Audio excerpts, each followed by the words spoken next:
Good afternoon and thanks for joining us. I'm Judy Simpson. It's the first Thursday of the month and we're in the kitchen with Across the Fence with 15 Vermont maple recipes to show you, and they look delicious. But before we meet our chefs, we do have a few notes to share with you. The first involves last month's 5 ingredients or less show, which featured a recipe for chocolate mayonnaise cake. Here's an update.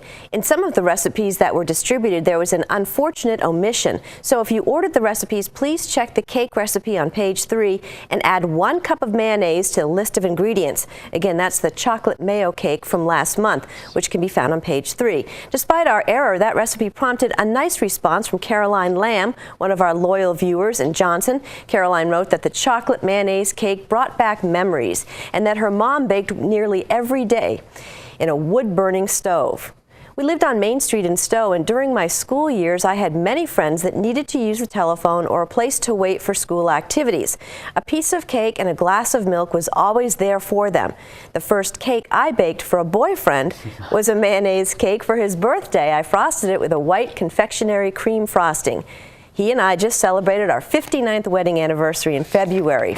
I'm not going to give the cake full credit for sealing the deal, but it probably was beneficial. Thanks for sharing those wonderful memories. And our thanks to all of you loyal viewers who let us know how much you enjoy Across the Fence and the cooking shows. And with that, I'm pleased to introduce our chefs, Carolyn Peak from Williamstown, and Deb Plumley and Lynn Jarvis, both from South Hero. And Deb, I've got my eye on this one, so go to it. All right, so let's talk about this. I'm going to start with this quick and easy recipe shared with us today by my soon-to-be daughter-in-law, Amanda. This maple caramel bacon treat is highly addictive, sweet, smoky, and so easy. The 4 simple ingredients are probably in your pantry right now. Smooth out a package of refrigerated crescent rolls onto a greased parchment-lined cookie sheet. Pinch any perforations to seal and prick the dough all over with a fork. Drizzle the dough in the pan with maple syrup and sprinkle with brown sugar. Yeah, it sounds yummy, doesn't it? Well, wait. Now you're going to add cut or torn, partially cooked bacon. Drizzle with more maple syrup and top with additional brown sugar. Bake at either 325 or 350, depending on your oven, for about 20 to 25 minutes. Let it cool slightly, then cut into pieces and serve. This is great as a snack, or you could even have it as a Sunday brunch. So this is a maple caramel bacon treat. Next up is this cinnamon sour cream maple bread. It has subtle flavors of butter and sour cream with the wonderful overtones of maple syrup. My son claims this is like eating a piece of French toast.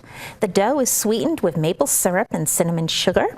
The addition of sour cream and butter to the batter adds richness and moisture. Bake this in a loaf pan about 50 to 60 minutes at 350 degrees. Let it cool, remove from the pan, and slice. This keeps very well and makes a nice mid-morning snack with a cup of coffee. Now next up, I'm going to carefully move this here. We have some cookies to talk about. The first ones are a viewer recipe right here, these maple oatmeal cookies. These come from Tammy Friedrich of Hyde Park, and they are just delightful. They are packed with butter and maple syrup, along with additional sugar, flour, oats, and the other usual ingredients.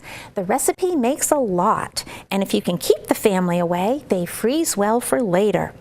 Tammy adds that for variety, you could add coconut or raisins to the batter. I think they are great just as is, and I hope our viewers will give Tammy's recipe a try. Next up, warm and cozy, these maple cinnamon cookies have a crunchy outside from crystallized maple syrup.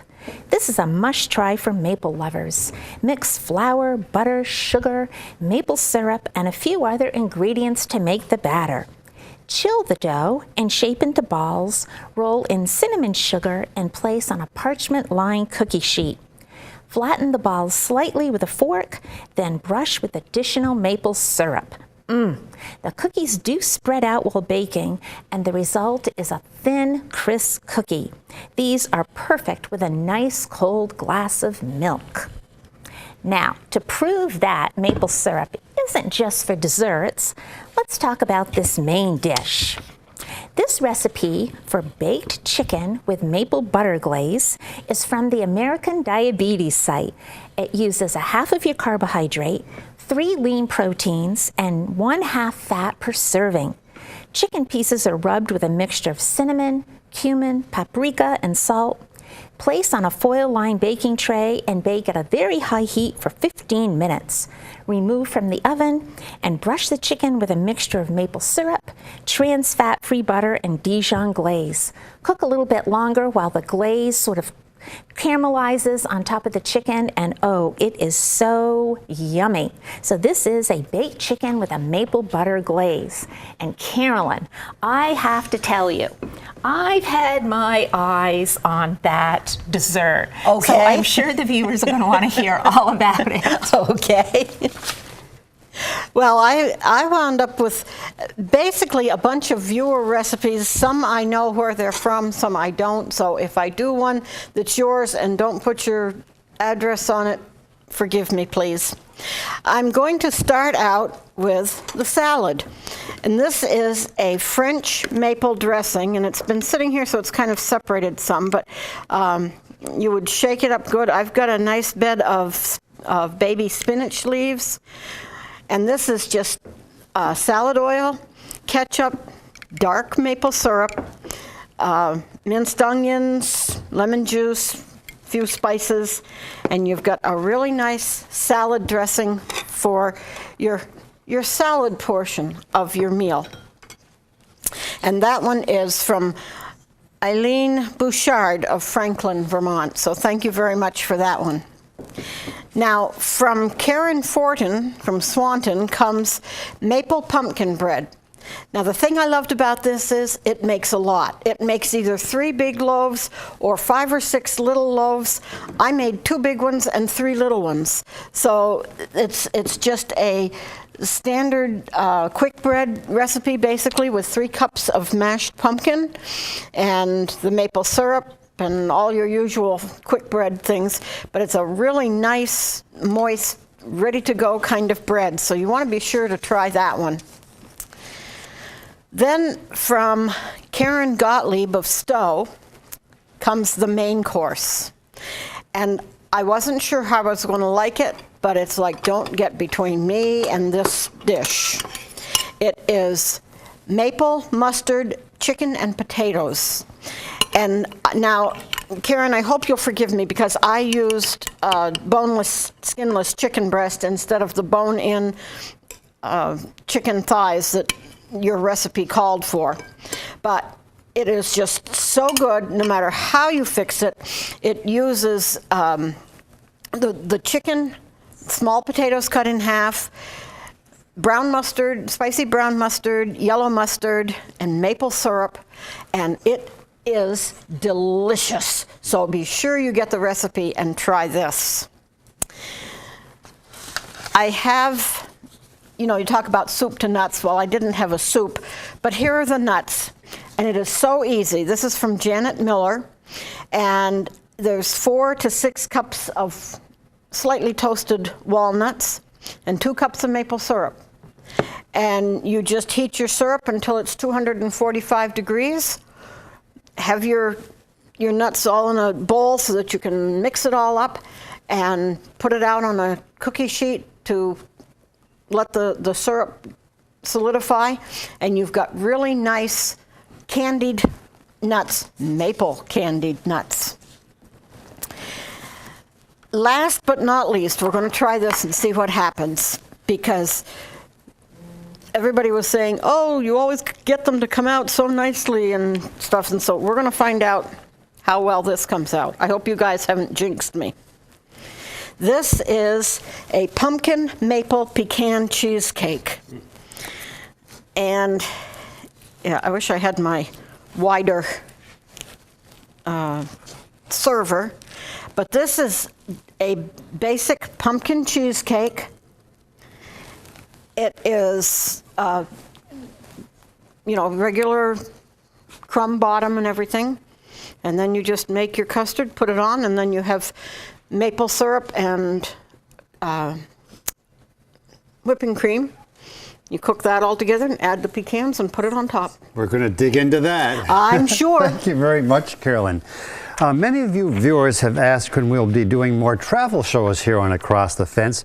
Well, I'm pleased to tell you that I'll be on with Sharon a week from today. Sharon and I will take you to Albania and Montenegro, and the next day to Croatia and Slovenia.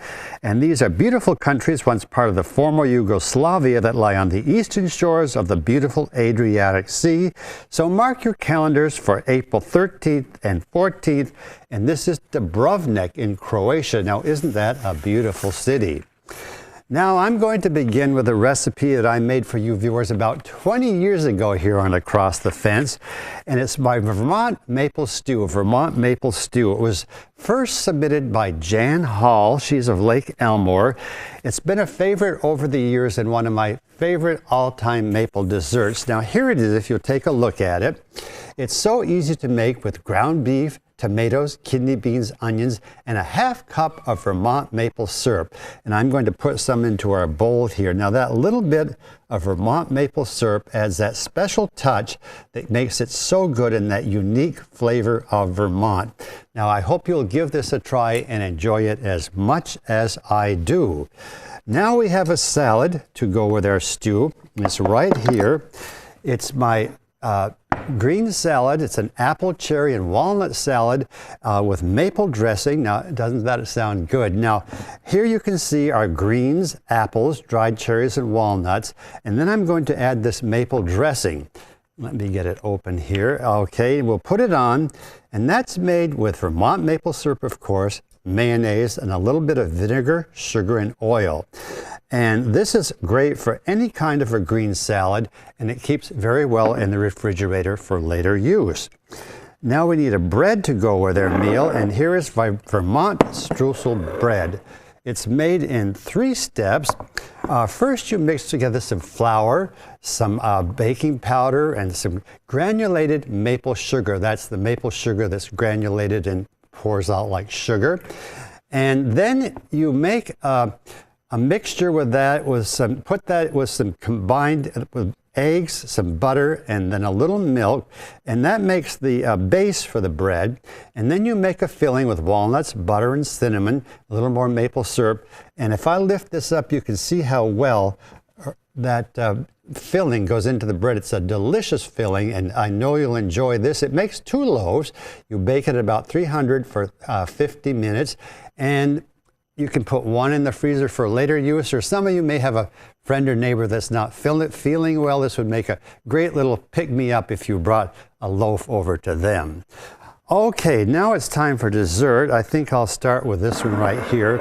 It's my maple cream apple pie. Now just take a look at this. Now to the sliced apples, you add sugar, cinnamon, cornstarch, and a half cup of Vermont maple syrup. Then you brush the top with some maple syrup and cream and bake for about an hour. And here you see I've served it up with some Vermont cheddar cheese. So I think you have the perfect dessert that says Vermont. Vermont cheddar, Vermont apples, and Vermont maple syrup. And we're going to dig into this as soon as the show is over. And I wish you were here to sample this along with us. And quickly, my last dessert is right here. It's something a little bit different.